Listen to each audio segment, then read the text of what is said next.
Hey man, where you been? We just been here waiting for you on Pastor. Have you seen this? We know you just waited with just eager anticipation to hear my cold take on some random internet content, and it'll change your life.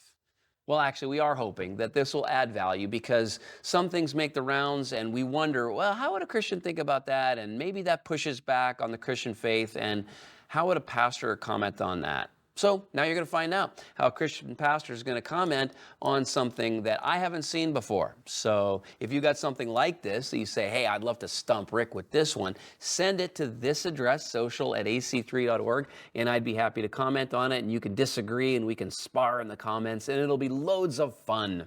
All right, so without further ado, let's see what someone wanted me to comment on today.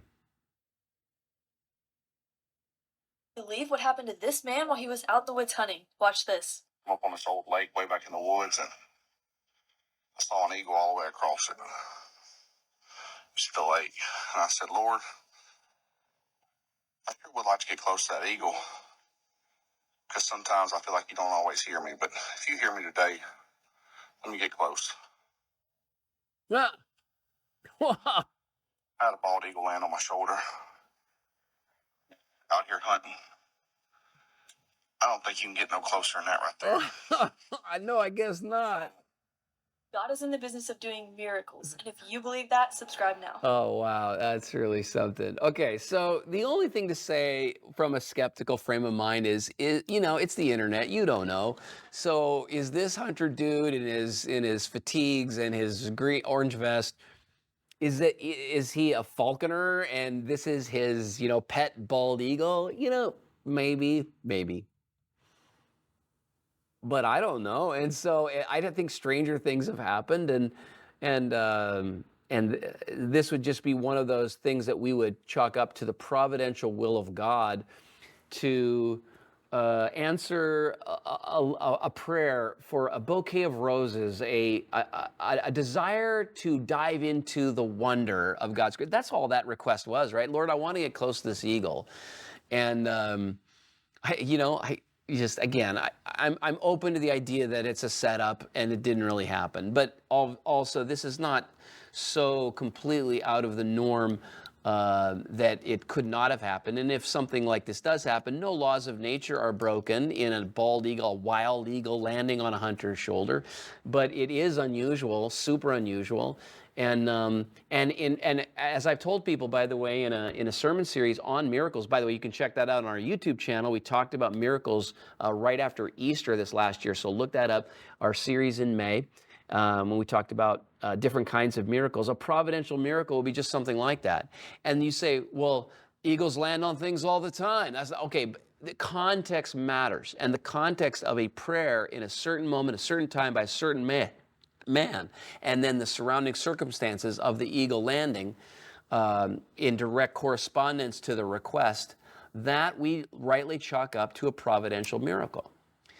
Now, the other thing that might come through your mind is something like this. So God is in the business of giving this guy a completely useless answer to prayer that doesn't heal anybody's body, doesn't return anybody from the dead. It doesn't take away anybody's cancer. Why isn't God in the business of answering those prayers? Because I prayed some of those prayers and then this guy gets an eagle to land on his shoulder. Okay, so maybe you thought that before.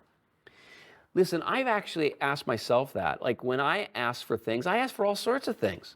I mean, how many of you out there right now, if I said, whether you believe in God or not, you're among your top 10 requests for your life right now, if there was a God and you can ask him for something, among the top 5 or 10 would not include something like the healing of cancer. There would just be something else, like, God, would you help me find a job? Or, God, would you heal my marriage? Or, God, would you help me fix this strange relationship I have with a son or daughter? Or something like that, right? So, should you not feel like you can pray any of those prayers because you're not praying for the really big prayer? And then you should no longer ask God for something that's small, something that relates to something very close to your heart?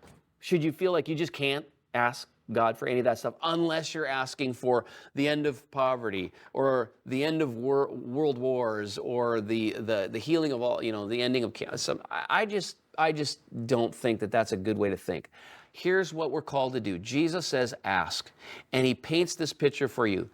Is God in heaven not a loving Father who wants to give good gifts to his children? Yes, no. If heaven is inhabited by this being, the great first cause, the Almighty, and he's like this, if this is not a true description of the character of the prayer answerer, if this is true of him, then we should ask, and we should ask about everything, and ask and ask. And you say, well, what about the trivial stupid stuff that God might say no? Whatever. Then he'll say no.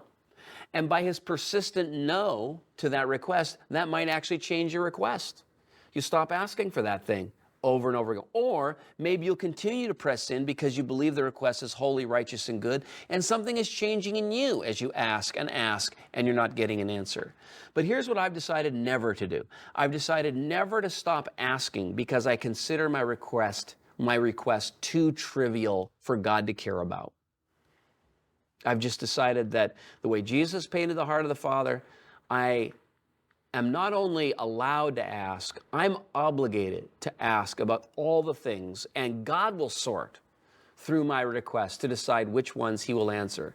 And there could be a very good reason in the providence of God and in his incredible view of all of history, past, present, and future, for him to say no to a request that we think would be an automatic yes, because it's so big and it would heal so many things and it would fix so many problems. And that some other trivial request would be an automatic no, or I don't care, talk to the hand, or I'm going to ignore you because you're so, that request was so narcissistic or something like that. I don't know. No, I think that I've decided, based on the way Jesus framed the heart of the Father and prayer in general, to ask and never give up asking. And it's up to God then to sort through and to communicate to me sometimes through what he does not answer. And sometimes God says yes to a request for a bouquet of roses that just let us know that he loves us and he cares for us. And that's it. So I see in this video something like that, and it seems beautiful to me. Again, open to the idea that maybe it's a setup, but seems like a cool thing. And I love the way the guy set up the video. He doesn't show the bird, tells a story, and then shows the bird. It's just awesome.